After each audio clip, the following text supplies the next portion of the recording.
I have over 1,000 pounds in wheel weight.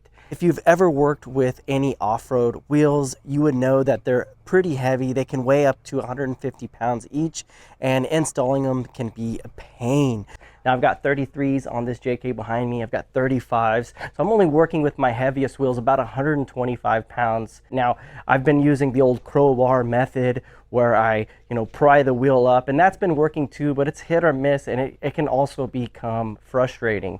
So I've been kicking around a few ideas on how we could make something that will help assist the weight of the tire off the ground, and then you can roll the wheels pattern and fit it up to the hub face of your vehicle. And the plan is to basically make this all out of scrap metal that I've been collecting over the years and just see what we can come up with in this video. So let's get to it. So our plans to attach the jack to this weldment was to make some kind of really rigid spot in the back here. That way we can attach it and it will jack up and down and not be able to shift side to side. So this is what I've come up with. I had these two plates. I think I took them off of like some tow bar from when I bought the TJs. And they had these 90-degree bends on the ends here. So I ended up cutting those off. And we're actually going to use those a little bit later. And this one also had slots. I took my bandsaw and just cut out these slots, and now it fits right here over the tube. So that's where it's going to weld onto the square tube here. This is just 2-inch 3/16 wall square tube. It's a little frame that I had rolling around from an old can crusher project, and I figured I'd just repurpose it out of this scrap metal that I have. So I cut this square tube. It's about the same width as the plate. So I'll put that under here so it's got some gusseting or some strength to make it a little bit more rigid so it doesn't really flex much. And then back to those tabs that I cut off. I'm going to end up welding those on the sides here so it can kind of trap the head of the jack, and I'll be able to run my bolt through this plate and attach it to the jack essentially. I took a 1-inch hole saw for the big bolt that goes through here to attach the weldment to the jack, and that came out pretty good. So I'm going to get ready to burn all this in and make it real nice and rigid, and then we'll test it out.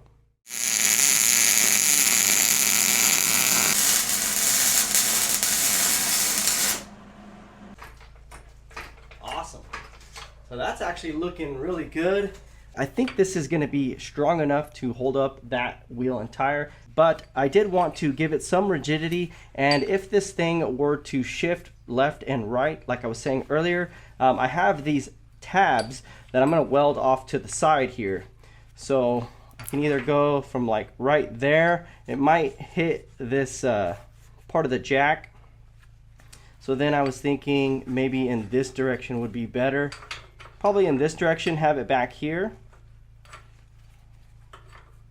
There, or have this one over here. I haven't really decided how I'm going to play with this, but I don't want it interfering with any of the jack parts.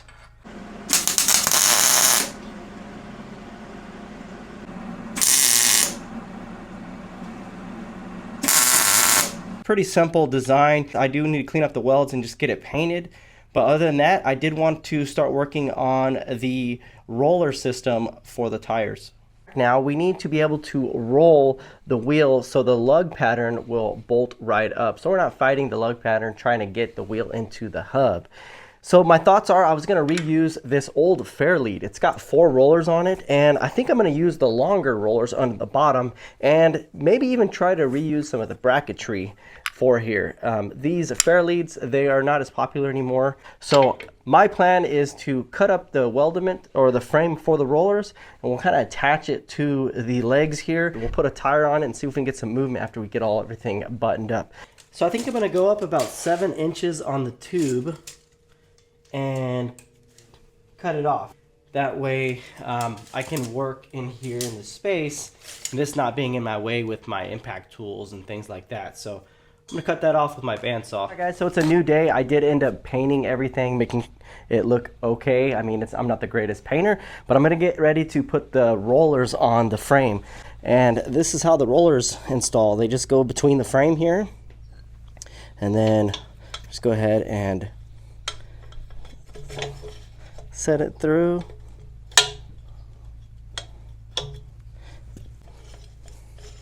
Good, so we got some rollers, and then there's some clips. I'll have to add those on the ends. Perfect. So I kind of rounded the edges on all of the frames for the rollers, and they roll pretty good. So we'll go ahead and attach it to the jack. The wheel tire attachment here is pretty light, probably like 30 pounds, maybe a little bit less. And whenever I use it, I'll just have it stored like up against the wall or something. But it's pretty simple to attach to the jack. Just nice and snug. And then we can lift up the wheel. So I'm just gonna go ahead and leave it on the ground to show you how easy it is to maneuver this thing around. The jack itself could definitely use some oil on its wheels, but attached to the weldment, it gets around the garage pretty smoothly.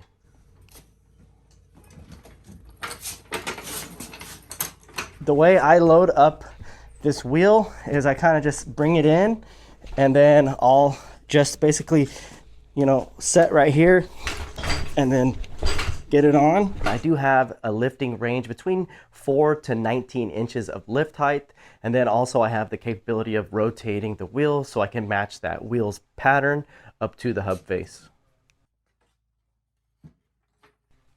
I used to struggle a lot putting these heavy wheels onto vehicles, and now with this tool it's definitely became a one-man job, and I could easily do this all by myself.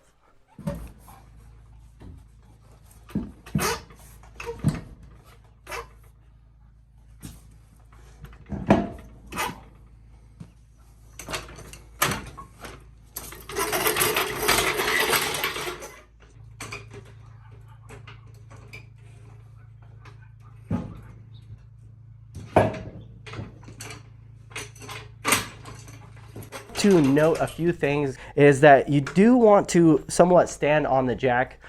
The higher you start lifting it, there's a tipping point, but once you reach above that tipping point, it holds the wheel up. So like right here, you can see, like I'm gonna jack it up. You can see the back end of the jack, the back wheels start to lift up.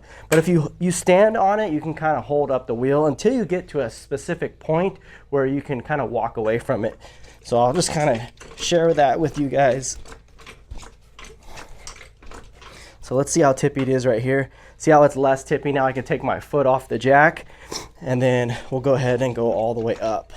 So now more of the jack is actually under the wheel. So if you have your Jeep up on a lift or something, or it's just jacked up really high, you want to get the wheels on before you set it down, you can get some good height out of this setup. And then if you need to lower it back down to the floor, you still have the wheel on it. Maybe you're getting ready to polish it up, or move it over there, disconnect it from the jack. You can just go ahead and twist your jack handle and set it back down on the wheels. Now the wheels are these 2-inch swivel casters. I've had them on this frame for quite some time. Like I was saying, this wasn't a repurpose from an old can crusher project I did a while back. And there's 4 of them. They're the swivel type with the locking things. Preferably, I wouldn't want to have any locks on them. So you might save yourself money if you decide to build something like this. But yep, that's all that is. Just 4 swivel casters, 2-inch. So I haven't seen anything quite like this. I would like to get some of your guys' feedback and what you think, if this is even worth sharing, or if it's even worth a manufacturer even considering building these so they can sell them to us on the market. Maybe there's something that is already out there that I don't know of or aware of. So I'd like to hear your guys' thoughts in the comment box below. I am truly interested in helping out others if I can with something like this. Just with the wheels being more popular, and a lot of people are going up to 40-inch tires, they're just super heavy, and it just makes sense to have something like this as an additional tool. I may end up modifying this to fit the off-road jack here in the future. Kind of help maybe even inspire someone to make their own if they're dealing with wheels. I like to save my tires and try to get the most out of them, so I'm constantly rotating tires and pulling them on and off to do brakes or maintenance. And I can definitely see where this tool is going to be super handy in my toolbox. So I thought I would just get on here and share this with you. So with that, we're going to end the video here. I really appreciate you guys watching, and we'll see you guys on the next video. See you soon. Peace out.